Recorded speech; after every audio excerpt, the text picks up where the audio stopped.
I don't know if it will work out. Do they want to go for more pickoffs? If that's the case, that's not something that we have seen for the past few days. Well, it was with RLG, but I don't know. Can they do something different this time around? See. Oh, it's my turn? Okay. Ladies and gentlemen, welcome to the first best of 3 for us 3 here. It's going to be Boostgate going up against Zone 1. We got to see whether this Quinn for jungle can actually work out or not, because so far, Quinn has not been having a good time here in wildcards. Definitely. This is the rise to the top as well in Group A. Will it be Zone 1 to be able to make it forward, have a little bit of a step in the right direction, or will Boostgate be the ones to pick up that first point up first? We'll see how this all unravels.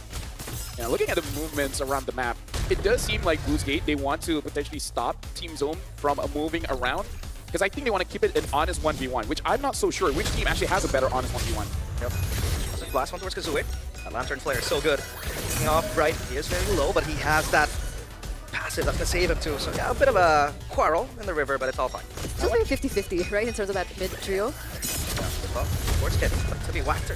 Absorbing all the damage, the Void Crystal. It's so good and zoning out the players of Boostgate. Yeah. Right now, looking at the builds here, Rupture for the Jushin. Okay, just wait around the Turtle, man. Turtle, you jump, get 3 people, boom, you win. I'm gonna wait for the timing too, because the Gwyn hits level 4. Spatial Migration into the Violent Requiem is a one-shot, one-chance type of deal, and just like that, see the first blood on towards Bright, secured by Whacker. They have Prio on the Turtle now. Well, there it is, right? That damage coming through, they finally are able to get a little bit of a foothold in the early game, despite the trades in the mid that we saw earlier on. It looks like they want a little bit more. Bankai. It's taken out so low. I think it's going to be fine. That's just a zoning type of deal to deal with the Turtle and not have Bankai disrupt their process of getting that objective. Yeah, I feel like it's more about emotional damage, you know, just making sure emotional. that, you know, lower their confidence a bit. Right, you're not as fast, you're not as mobile, you don't even have the tenacity as well to defend early game with that amount of aggression. But all in all, Boostgate Esports are still in the game. What? Violent Requiem to the Crimson Beacon as well. Gap closers galore in the purple buff jungle. And another pickup for Boostgate Esports. I like that they didn't. Oh, hold on. Okay, XC takes a bit of damage, but I like that there's no hesitation, right? The moment the Violent Requiem hits, all right. Identity now with the changes of Jushin actually does quite enough damage. So I like that they did not hesitate, they just go for it. And speaking of, it looks like Kazooie is going to build more defense. It's really just on that emblem setup where he makes a bit more damage. It's the first item Kai Piercer for RX, so I think Boostgate Esports kind of want to brawl it out quickly. He has a Fury Hammer to compensate for more damage. But yeah, that first item Kai Piercer is actually very ballsy, especially after the Granger nerfs that he received. They're banking on that, right? Because as we get to the late game, you see Kenny on the scaling, you can see YSS as well scaling, and in that 5v5, when things don't seem as messy, it seems like Team Zone has a little bit more to say, right? Because of the AoE options that they have in their build. That's another pick-off. Bankai, that's going to be the AOG to disrupt the players of Boostgate Esports, but the lift-off is good. XC gets Bankai. That is an important member to be taken out as subjective and rolls in front of our eyes. XC will try to zone out the players of Zone. However, Bright is close by. They're going to jump in from Whacker, misses the kick onto the back. The Mountain Shocker towards XC, but he buys time, and the eyes of the prize is going to be that Turtle. Second one for Boostgate. Yeah, look at Whacker trying to get one. Right, able to get away, but gets pulled back in. Oh, the damage is good, Kazooie! Good trace! Like a good friend of mine once said, pull it back in, you don't want to get fired. No, I agree, because even earlier on, no, I was agreeing about something different. Wait a second. Unbreakable into the RWM, it's going to zone out the players of Boostgate Esports. Identity has to lift off, that's going to be a good Chikundo, but no follow-up. So that's going to be it.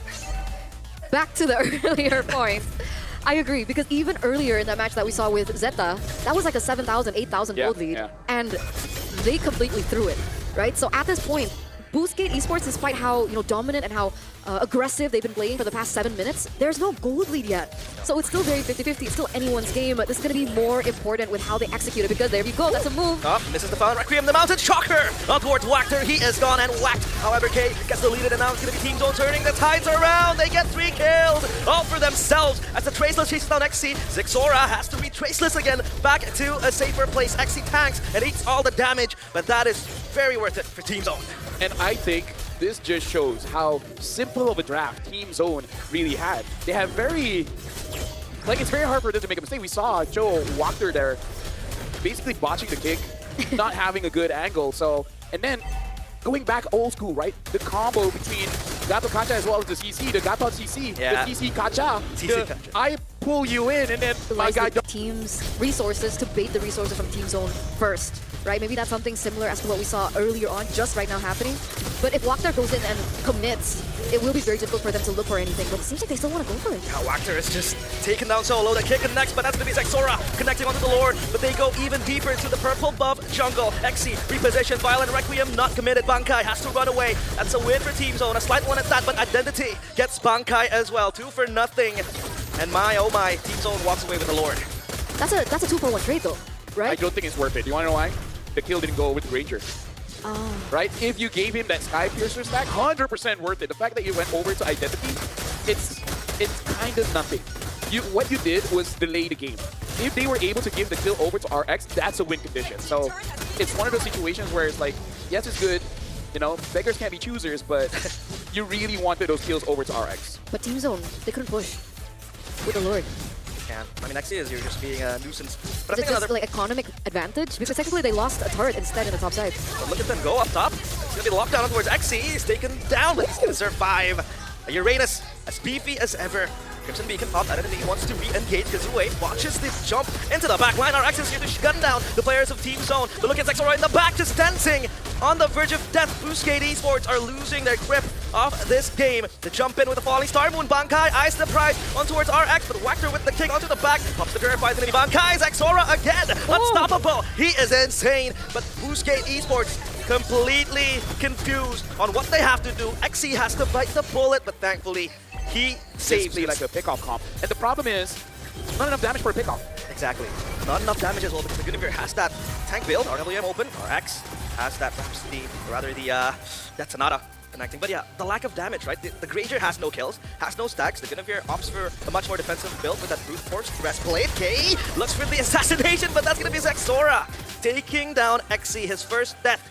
Swallowed bitterly. So what's the idea now for Boostgate, right? Because they were banking on a snowball, right? For sure, right? With the way that they were playing the early game, with the way that they picked up the Sky Piercer very early for RX. But at this point, does someone need to shift in terms of itemization? I think what they need is for the Gato Kata to just randomly ult inside the base. And then you kick someone towards the turret, and then give those 2 kills over to RX. And then by some kind of miracle, he gets 2 more kills, and 4 stacks. Okay. And then what? And they just don't throw. I think it's too late to kind of like, you know, I mean, re-itemize.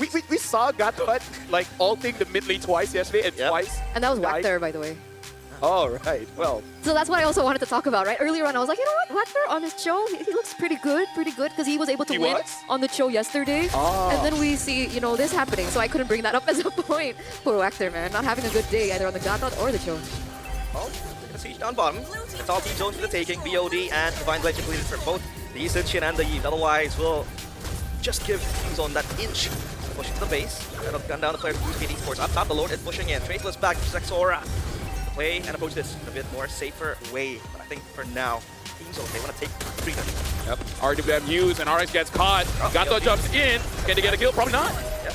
They won't, but XC will bite so much damage. Verified buff by Bankai. They're going to siege onto the bottom side turret as well. Zexora, one last hit. Not enough. Now they want to go in. That's going to be the Violent Requiem. Is this a turnaround? The left off as well. They get one, but that's just it. It's a trade for Kazue and Bankai. Boostgate Esports, they keep the crystal intact. Like, you can see it in a way that they kept the crystal intact, or like they lose all inhibitor turrets. Are you half full, half empty type? Whoa! XC just died turn type. For me, I just buy a new glass. So buy a new glass. Yeah. What about a jug of water? You know, it kind of like contains all of it. So not half, not full as well. You know what I mean? They might still lose, but they can get 1 extra kill. So stat padding, basically. Yeah.